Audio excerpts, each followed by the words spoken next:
ओम नमः शिवाय। सभी भक्तों को जय श्री राम। यदि आपको भी ऐसी कोई सिद्धि साधना चाहिए जिसके द्वारा आप जमीन में गड़ा हुआ धन देखना चाहते हैं, जमीन में गड़ा हुआ कहां पर धन गड़ा हुआ है उसका पता करना चाहते हैं, दूसरे के विषय में भूत भविष्य वर्तमान कुछ भी जानना चाहते हैं, बिना उसके पूछे, बिना उससे किसी तरह का कोई संपर्क किए, दूसरे की कैसी भी कोई समस्या उसके बारे में जानना चाहते हैं, आपके घर से कोई धन चोरी हो गया, कोई सामान चोरी हो गया, उसके विषय में 1 मिनट में आपको पता लग जाएगा। एनीथिंग, कोई भी चीज आपको पूछने हो तो आप इस शक्ति को द्वारा पूछ सकते हैं। इस शक्ति को बोलते हैं स्वप्नेश्वरी देवी, यानी स्वप्न के माध्यम से आपको ये बताती है। और एक बात बता दूं कि स्वप्नेश्वरी देवी की साधना बड़ी शीघ्र हो जाती है, नहीं है, बड़ी शीघ्र आसानी से इसको सिद्ध कर सकते हैं। और जब इसको सिद्ध कर लेते हैं तो आप इससे कुछ भी पूछ सकते हैं। जमीन में कहां पर धन गड़ा हुआ है, उस व्यक्ति के बारे में, इस व्यक्ति के बारे में, अन्य किसी तरह की कोई भी सवाल आप इससे करें, तुरंत आपको बताती है, तुरंत बताती है। बड़ी पावरफुल शक्ति है। लेकिन मैं आपको बता दूं, ये स्वप्न के माध्यम से दिखाती है, स्वप्न के माध्यम से कि इसके साथ में ऐसा है, ऐसा है, जो कुछ भी आपको पिक्चर टाइप दिखाएगी, आपकी वार्तालाप नहीं होगी, आपकी सिर्फ आपको दिखाएगी। लेकिन ये आपके लिए इतना ही बहुत होता है। अगर आप किसी के बारे में कोई चीज देख लेते हैं रात में तो वही काफी है। बहुत बड़ी पावरफुल चीज है और इसकी साधना कोई लंबी चौड़ा विधान नहीं है। इसकी साधना की जाती है नवरात्रि में। गुप्त नवरात्रि प्रारंभ होने वाले हैं, गुप्त नवरात्रि में करें, प्रत्यक्ष नवरात्रि में करें, या फिर आप किसी भी महीने के शुक्ल पक्ष के प्रथम दिन से इस साधना को करें। नवरात्रि में यदि आप साधना को करें तो नवरात्रि में आपकी यह साधना केवल और केवल 9 दिन में सिद्ध हो जाएगी। और यदि आप बिना नवरात्रि के साधना को करेंगे तो आपको 21 दिन लगेंगे, आपको 21 दिन लगेंगे। नियम दोनों में सेम रहेगा, बराबर ही दोनों में आपको मंत्र जाप करना है। अगर आप नवरात्रि में करते तो 9 दिन में सिद्ध है, और यदि आप बिना नवरात्रि के किसी भी शुक्ल पक्ष के प्रथम दिन से आप करते हैं तो आपको 21 दिन ये साधना करनी होगी। किस तरीके से क्या करना है आइए जानते हैं। आपको प्रथम नवरात्रि के दिन से ही आपने जिस प्रकार मां भगवती की पूजा की जाती है वो सब कुछ कार्य आपको करना है। मां भगवती की आराधना आप करें, पूजा करें, और व्रत रखना चाहते हैं तो भी आपकी इच्छा है तो अब आपने एक चौकी स्थापित कर लेनी है। उस पर आपने सुंदर मां भगवती का आपने चित्र या फोटो आपने स्थापित कर लें, क्योंकि मां भगवती का ये स्वरूप हो, योग माया का स्वरूप होता है। स्वप्नेश्वरी देवी योग माया होती है। वास्तव में भगवान विष्णु की मां लक्ष्मी की पूजा करते हैं, मां लक्ष्मी का ये स्वरूप होता है योग माया। इसको हम आदि शक्ति कह सकते हैं, जगतजननी महामाया कह सकते हैं, ब्रह्मांड की आदि शक्ति कह सकते हैं। उसी का ये रूप होता है योग माया। योग माया का कैसे पता लगता है कि जब बच्चा छोटा होता है तो बच्चा अपने आप ही रोने लगता है, अपने आप ही खेलने लगता है, अपने आप ही हंसने लगता है। तो आपने देखा होगा कि बच्चा जब शुरू में ही बचपन में रोता है, हंसता है, खेलता है, तो किस कारण से खेलता है? उसको योग माया खिलाती रहती है। उसको योग माया के द्वारा बहुत कुछ दिखाई देता है। तो ये सब योग माया की ही मेहरबानी होती है। योग माया के द्वारा ही स्वप्न में हम तरह तरह की चीजों को हम देख पाते हैं, हम ब्रह्मांड की चीजों को देख पाते हैं, हम भविष्य में घटने वाली घटनाओं को देख सकते हैं। तो ये सब कुछ होता है स्वप्नेश्वरी यानी योग माया के द्वारा। तो मां भगवती का आपने बड़ा सुंदर से आपने फोटो रख लेना है। यदि आप माता महाकाली की पूजा करते हैं तो माता महाकाली का रख सकते हैं, मां सरस्वती का रख सकते हैं, मां लक्ष्मी का रख सकते हैं, जिसकी आप आराधना करते हैं वो रख सकते हैं। नहीं तो नवरात्र में आप मां भगवती की फोटो, आप बड़ी सुंदर सी फोटो आप स्थापित कर लीजिए। लाल आसन बिछाकर चौकी पर लगाकर उस पर आपने मां भगवती की आपने एक फोटो स्थापित कर लेनी है। एक आपने देसी घी का दीपक आपने जला लेना है, और अखंड जलाना चाहते हैं तो आपके ऊपर डिपेंड है आप किस तरीके से करें। और बाकी व्रत रखना चाहते हैं तो भी आपकी इच्छा है, नहीं रखना चाहते तो भी कोई बात नहीं।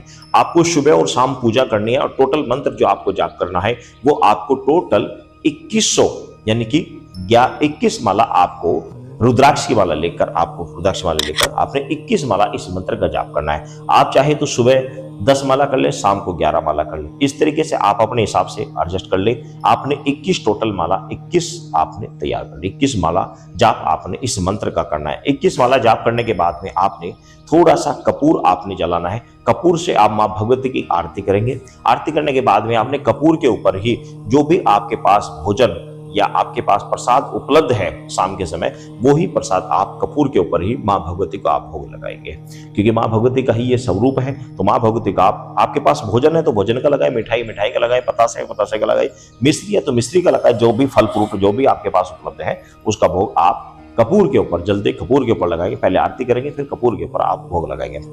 या फिर किसी भी महीने के शुक्ल पक्ष के प्रथम दिन से शुरू करके आप इस साधना को 21 दिन करना है। नवरात्र में 9 दिन, अन्य अदर समय में आपको 21 दिन साधना करनी है। तो कंटिन्यू आपको 21 माला प्रतिदिन आपको जाप करना है। इस तरीके से आपकी यह साधना 9 दिन तक कंटिन्यू चलेगी। 9 दिन तक आपको इसी प्रकार साधना करनी है। और आपको 10वें दिन आपने कुछ कन्याओं को आपने दक्षिणा देनी है, उनको भोजन के लिए आप उनको पैसे दे दें या भोजन उनको बनाकर खिला दें तो अति उत्तम है। क्योंकि शहर में क्या होता है कि अक्सर लड़कियां नहीं मिल पाती, गंज के नहीं मिल पाते, तो भोजन खिलाने में बहुत दिक्कत आती है। तो आप फुटपाथ पर जाइए, आपको गरीब बच्चे दिखाई दे, उनको आप दक्षिणा दे दीजिए, या भोजन उपलब्ध है तो भोजन पैकिंग कराकर उन बच्चों को भोजन करा दीजिए।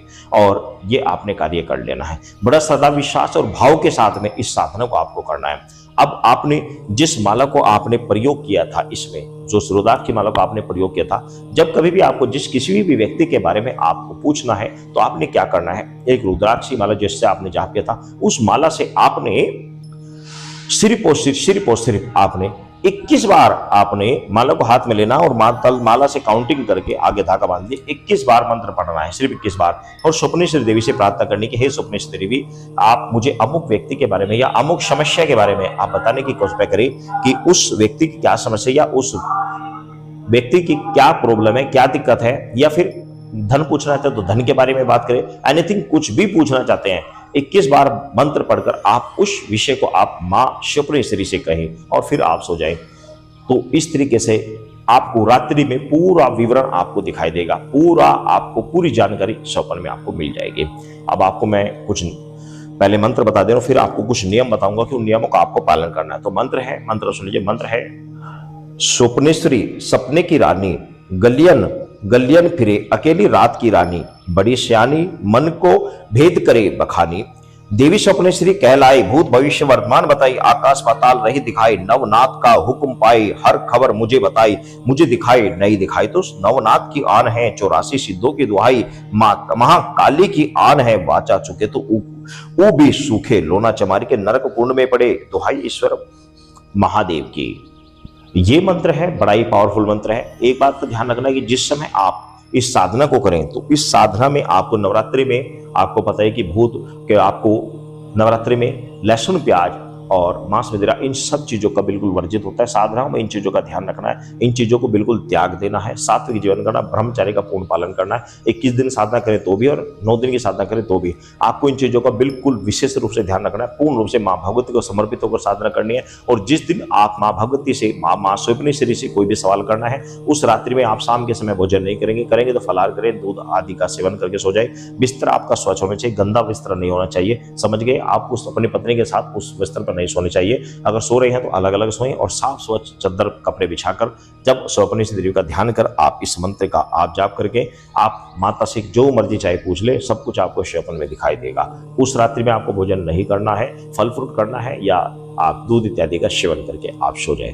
रात्रि में मंत्र को बेड पर ही बैठकर आपने 21 बार मंत्र पढ़ना है और अपनी समस्या जो भी पूछना चाहते हैं उसको बता दें, माता से प्रार्थना करें स्वप्नेश्वरी से और आप सो जाए। वह जो माला है उस दिन वह माला आपके गले में रहेगी। ध्यान रखना, उस दिन जिस दिन पूछना उस दिन माला को आपको गले में अपने माथे में लगाकर गले में पहनकर आपको 21 बार मंत्र पढ़ना है और सो जाना है। उसके बाद में जब आप मंत्र पूरा कर लें, आपको किसी भी तरह का कोई मोबाइल इत्यादि नहीं चलाना है, बस अपनी इच्छा को माता को बताना है और सो जाना है। पूरी सिस्टम, पूरी समस्या जो कुछ भी है, यहाँ तक कि सट्टे का नंबर भी आपको स्वप्न में दिखाई देगा, सब कुछ स्वप्न में दिखाई देगा जो आप पूछना चाहते हैं। सभी भक्तों को जय श्री राम।